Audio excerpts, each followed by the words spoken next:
Welcome back everybody to another episode. Today I'm going to be talking about my intrusive thought journey and how to get over intrusive thoughts. I've learned a lot along the way. And I first started getting these intrusive thoughts when I would smoke marijuana. But it would only last about 3 or 4 hours and then it would be over. I'd start to feel better the next day. I'd feel a lot better. But I woke up one morning and the intrusive thoughts were just bombarding me, and I hadn't smoked anything. I was hungover from the night before, but it really freaked me out. And I was studying in Boston College. I had a soccer scholarship over there, and I was studying, and it was my last semester. I was nearly at the end of my university time, and these intrusive thoughts started coming, and it was super freaky, and I didn't know what to do. They just kept coming into my mind and I was really trying to push them away. And I think anybody out there that knows about intrusive thoughts and OCD knows that when you really push these thoughts away or try not to think a thought, they just come back stronger and stronger. But my mentality at the time was a soccer player, and I always, when there was a problem in my life or when there was a problem playing soccer, I'd try harder. I'd go more to the gym. I would do action to make things better. However, with your own mind, when you try to fight against it or do more things to stop thinking these thoughts and push against it, they just keep coming back more and more. But I didn't know that at the time. So my intrusive thoughts just got worse and worse and worse. And it can be super freaky, because these thoughts can be some of the most disturbing and disgusting thoughts you could imagine, but you don't want to think them. It preys on the values that you really hold dear and tries to attack those and bring those down. And I remember describing it back then, and it was like living in hell in my own mind. And you can go to an amazing beach and be there, but you could still be in hell in your own mind. Or you could be at a friend's place, but still be in this really difficult place in your own mind. And so it went with me wherever I was going. And I tried SSRI pills. I went to a psychiatrist and she diagnosed me with OCD, which was helpful because it then gave me some assurance that I knew what I was dealing with then. I wasn't going crazy. And I tried these SSRI pills, but they didn't do much for me. I tried them for about 2 or 3 months. And so my mum was really into natural remedies and trying different things. And we went to a bunch of different people to try to figure out how I could work through these intrusive thoughts. And I finally went to somebody called the health doctor in New Zealand in Warkworth. And she basically told me, you've got a leaky gut, and that's why your mental health is bad. And I was thinking, how is my gut affecting my mind? You know, like, she's saying that if I heal my gut lining, then that's going to improve my mental health. And it didn't really make sense at the time, but I was into that more holistic style of living and eating healthier. And so I was willing to give it a go, because what did I have to lose? And so I did a detox. I healed the gut lining, changed my diet, stopped eating some foods such as gluten, dairy, and alcohol for a while, and took glutamine as well to heal the gut lining, and probiotics to help introduce more good gut bacteria and feed those good gut bacteria. And also I took some candida pills, which is to fight against yeast infection. And I went from feeling about a 2 or 3 out of 10 and having suicidal thoughts and having these intrusive thoughts all of the time to then feeling about a 7.5 out of 10 in the space of 10 days. That's how absolutely amazing it was. And since then, I've been on a journey to look at what else I can do to improve and get over these intrusive thoughts that I'm thinking. And I want to really dive into this and try to give as much value as possible, because I've found some really amazing things that can help my overall mental health, my overall OCD and these intrusive thoughts. And I'm in a way better place now. And intrusive thoughts come up from time to time, but it's a lot easier just to brush them aside, as we should, all of our thoughts, you know. We shouldn't be attaching on to these different thoughts that we're having in our mind. And so I'm going to go through the 4 M's. And the 4 M's are like a pyramid stacked up. And the first one is the modifiables. What are the modifiables that we can change in our day-to-day life that we're doing? Then the second one is mindset. What's our mindset got to be to deal with these intrusive thoughts? Third is methods. What are these methods that we can sprinkle in and bring into our daily week to improve our overall mental health? And the fourth one, which massively ties everything together, is mindfulness, knowing ourselves and knowing our triggers, knowing when we're not drinking enough water, when we're not eating correctly, and when we need to adapt and move and change our lifestyles in different ways to look after our own mental health. And so the first one I want to dive into, and I feel like this is massively overlooked in the mental health space, massively, is nutrition and gut health. And that is such a massive pillar because we put food into our bodies every single day.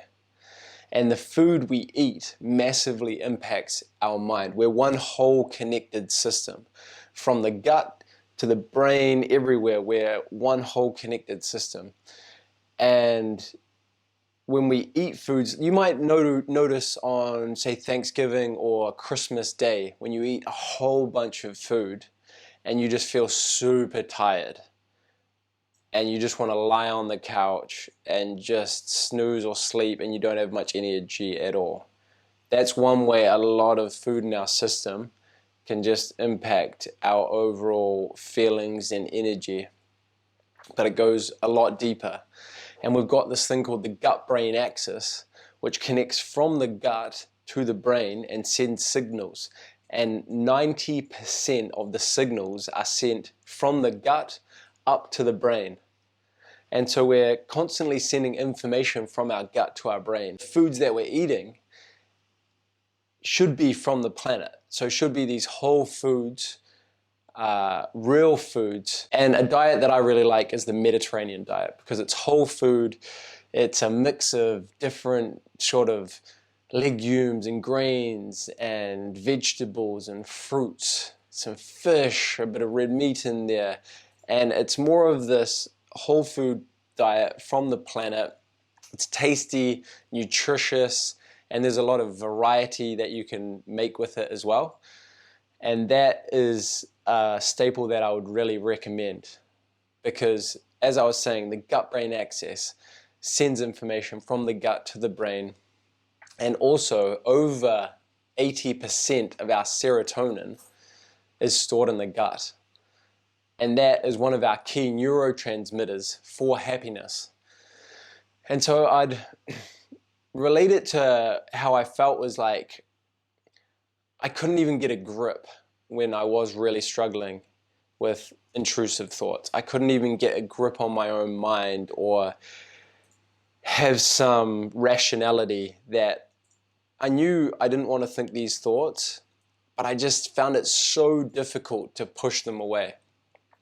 And to get to a ledge, to actually be able to hold onto a ledge and stand on some type of platform that's stable instead of a rickety platform that you can't get your balance, is how I would say nutrition is and gut health, just to getting to a stable platform where we can start to easier push away some of these thoughts that are coming into our mind that we don't want. So it's a core foundational piece, just getting that nutrition and gut health right. It's so overlooked. The second one, which has been so helpful, is exercise. And that's another modifiable that we can do in our day-to-day life and just get out. And even if it's a walk or a cycle or heading to the gym or playing a sport with friends, whatever you like to do. For me, I like to go to the gym at the moment, do some boxing, lift some weights, and cycling too. I like to cycle around and walk and hit exercises, high intensity interval training. So I like a bit of a mix of everything at the moment. But just reflect on what type of things do you like to do that you could implement into your weekly lifestyle. Could it just be that you could walk more to the shops?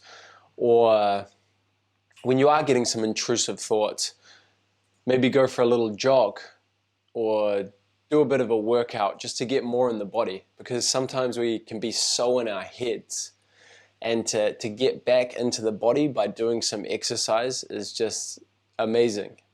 And these epic vessels of ours are made to move. And sometimes when I've got a lot of energy and it just rises up into my thoughts, it sucks, you know, because it's just swimming around in my mind. So just pumping out some exercise, whatever it is that you like to do, can be an amazing way to move on from these thoughts. Another one is sleep. And we all know how important sleep is. Just getting that good, solid 8 hours of sleep and ensuring that you can get that good sleep is so important for mental health. And it's been shown that people that aren't getting good sleeps are going to have higher, increased chances of becoming depressed. And so getting that good sleep is crucial. And I know that when I was really going through a lot of these intrusive thoughts, it made it so hard to sleep, and I couldn't sleep. I was really struggling to get to sleep and stay asleep. So if you are in that space as well, just know that when you're resting on the bed, it's good. You're getting that good rest. And I remember my dad said when I was a younger boy and I couldn't get to sleep and I really wanted to get to sleep, and I went to chat to him and I was like, "Dad, I can't get to sleep." And he was like, "Mate, don't worry. You're getting some good rest when you're just lying there. Just go back to bed and just get some good rest." And that's such an important thing to remember as well. Just getting that good rest and not getting too anxious about not sleeping. Also, relationships. Having somebody that you can talk to, and you don't need to express all of the intrusive thoughts that are going on in your mind. You can, if you want, to somebody that you really trust, or the psychiatrist or psychologist, and just kind of let them know some of these thoughts. But I found it's not necessary to go around telling them to everybody, nor did I want to, you know. And so at least having one or two people that you can tell what's going on, just to unload some of the burden from your own mind. And so they know, hey, this is kind of like what's going on in your life at the moment. And these are some of the sort of intrusive thoughts that are happening. It just takes some of that weight and pressure off yourself and helps to disperse that, so you've got other people around you that can support you. Because people want to support us, you know, and it just takes being vulnerable to let other people support us. And finally, knowing what not to do is super helpful. And this for me specifically is around taking different substances such as marijuana and MDMA, because those are two things that's really triggered intrusive thoughts for me and thrown out my brain. And marijuana was, as I was saying, something that really started to trigger these intrusive thoughts in my mind. And everybody's different. Some people can handle it super well and it's a real asset to them in their lives, which is great. But then other people, it's just not the best thing for them to be taking, you know, and maybe they shouldn't be taking any of those substances, and that was the case for me. And so that's that mindfulness piece of knowing ourselves and knowing what is good for us and what is not good for us. Another thing that I know, if I stay up all night, then it's going to be harder to work with my mind and get rid of some of these anxious thoughts that I don't want to have. And if I drink a lot and wake up hungover, that's also not something I should be doing, because it's way harder to then deal with these anxious thoughts. Now we're moving on to the second layer of the pyramid, which is mindset. And the key one here is ERP, exposure response prevention. And This is the opposite of pushing away your thoughts and trying to like not think a thought. If I say pink elephant to you right now, don't think of a pink elephant. Don't think of a pink elephant. Whatever you do not think of a pink elephant in your mind. You know, it starts to come up in the mind. Oh, a pink elephant, a pink elephant. And so whatever we resist persists. And this took me a little while to get and really grasp. And people would say this, like, hey man, it's just a thought, just like let it go, don't worry. But it's not until you really understand that we're not our thoughts, they come and go, and not trying to resist or persist against it. Because then that puts up blocks and shows our brain that there's something that we need to be anxious around. Because our brain's just trying to protect ourselves. And if we're trying to say, for example, if I'm trying to check the stove and make sure that it's off, if I'm constantly looking at it to make sure that the stove's off, then my brain's saying, hey, there's danger here, and starts to rewire that pattern into the brain to be more anxious about the stove and making sure that it's off. So we've got to break the cycle and not buy into the compulsion. Have the mindset that we're going to let these thoughts come. It's okay. We can have these thoughts. It's totally fine. We're not a bad person because we're having these thoughts. And that's something that I know, that having a lot of intrusive thoughts, you can start to think that you're a bad person. And the more you start to think that and don't want the thoughts, then the more they just come back. And so letting it be and saying, hey, it's okay. That's just an OCD thought that's popping up. Hey, it's fine. And not having anxiety around it and just letting it be. It's harder said than done, but it takes practice. I would recommend looking up more things online about ERP or going to see a trained professional. Then the next layer is methods. What are some methods that can really help to improve your overall mental health state? So for me, one of these methods is the Wim Hof method. It's a deep breathing exercise as well as cold water exposure and mindset. And it's been one of the fastest ways that I've turned around my mental health and improved it. It's like absolutely amazing. I'd highly recommend it.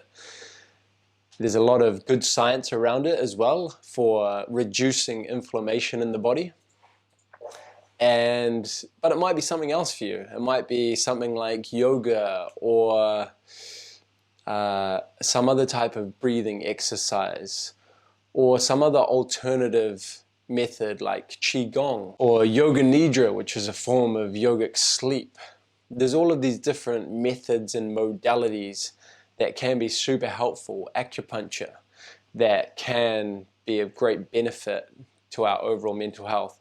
And so be curious, find different things. One of the best things, as I said, is the deep breathing, and cold water. Going into cold water too is awesome because it just gets you back in your body, back into the present, out of the mind.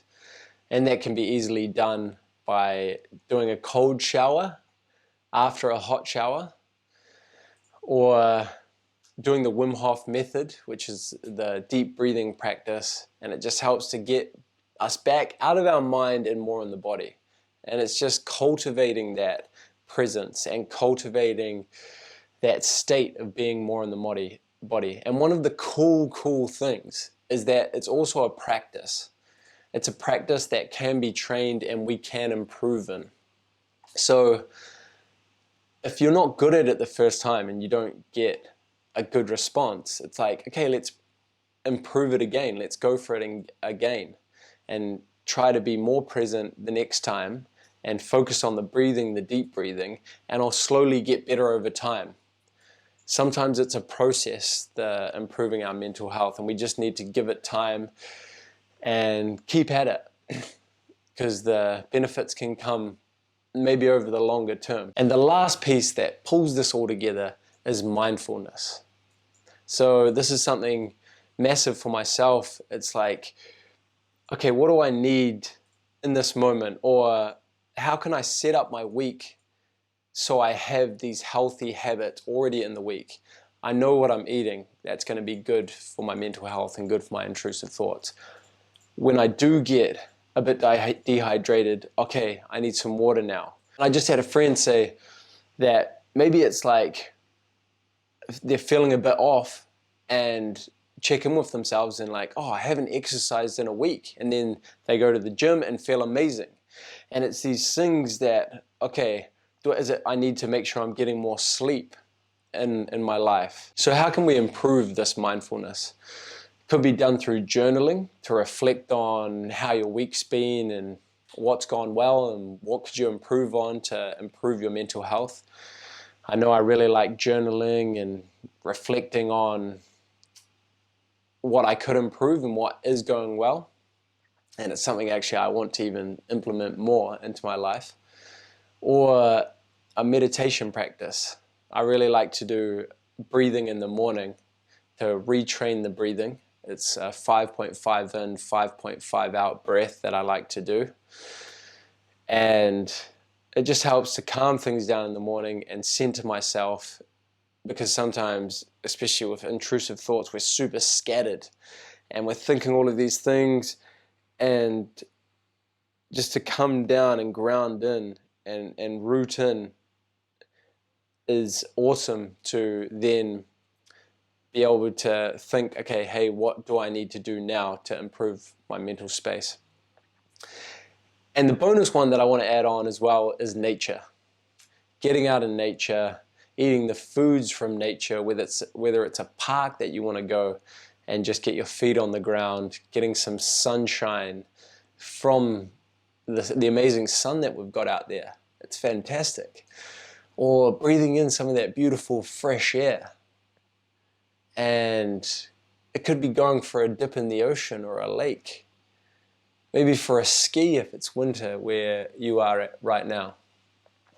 Nature, we are nature, and to then get more of nature's goodness, nature's vitamins is just amazing. So thanks everybody for watching this video, and if you liked it, please drop a like here and subscribe below. I'm going to be putting out videos every single week in the space of mental health to improve the mental health of the people on the planet. We out here.